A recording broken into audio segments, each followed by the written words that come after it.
No idea. He doesn't speak any English. So, okay, I use the second container. I lift it again. So I get more 10 kilometers. I spend this 10 kilometers. The same story. I never go down. I go down for a while and then start to climb again. I said, man, it's never gonna finish. So I checked the map and said, I don't even want to check the map because I knew what I'm gonna see there. I knew what it is already. I checked the map and said, let's use the last container. And then I thought, maybe I made a mistake. Maybe I made a mistake. I should change the tire and then use the containers because I even have a spare tube with me. Correct. So if I change it, it will be fine. Yeah. But then I said, okay, changing the tire, it's always risk because you might punch the new tire, you might not be able to do it when you have a lack of oxygen or all of that. I said, no, I'm gonna use the last container and maybe I will have more 10 kilometers or I'll find some civilization. So actually, I underestimate the situation.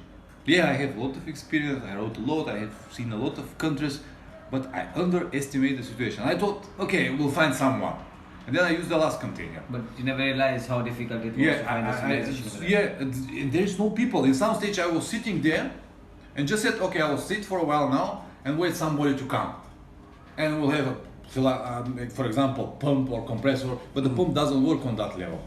So I wait for about 15 minutes and no one comes.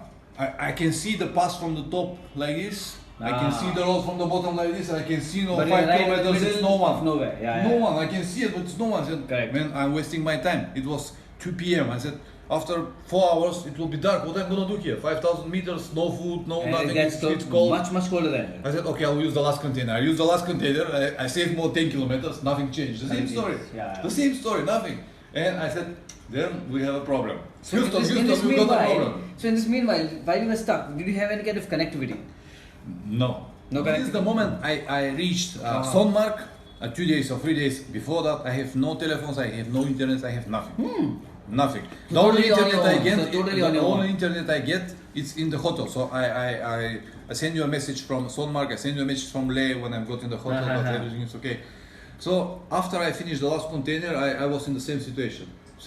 By the way, thank you very much for bringing this veggie pizza for me because I don't eat meat. So let me finish. Where we stopped? Sarchu, yeah. So, the checkpoints. Okay, so by the way, during this time, all the checkpoints were evacuated because of weather. So I used my last container to try to go down from this altitude. But actually, I finished on the same altitude, maybe higher, because the road going like this, down and up, down and up, down and up. Anyway, so finally I got completely flat tire, and then I stopped and I told you I don't want to look on the map, but I have to because I know what I'm gonna see. And I said the first village is Sarchu. So I said, okay, Sarchu.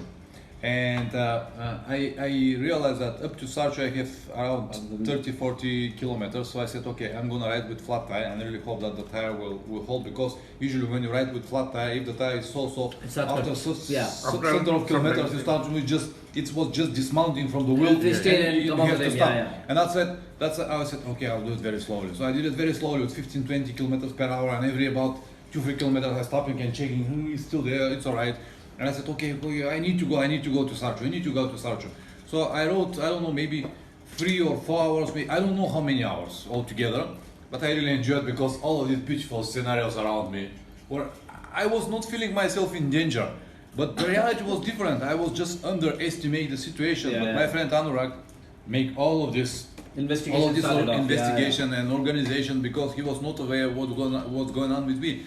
And okay, so he actually started to worry about me many hours after that. Until this moment, he was sort of okay because it was normal to have this riding time to get to Sarchu, to get to Keelong and everything. So last 50 kilometers I spent riding very slowly to get to Sarchu. Finally, I get to Sarchu and I realized that there's nothing there. There were only 5 bike riders. And I stopped to them and I say, do you have a pump or compressor or something to do my tire? They said, well, we have a pump, but it doesn't work here.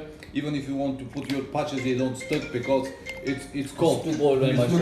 So the only option we've got is this truck. One of our bikes got a flat tire, so you can load your bike as well on the truck. And you can go to Keelong, and Keelong you can fix your tire. I said, okay, good. So, but by the way, on the way when I was going down with this flat tire, I said, man, I took the wrong decision. I should change the tire when I have the air containers. Now it's too late. And I even record that on video. I said, guys, this was a stupid decision. So when I get to this truck, I said, okay.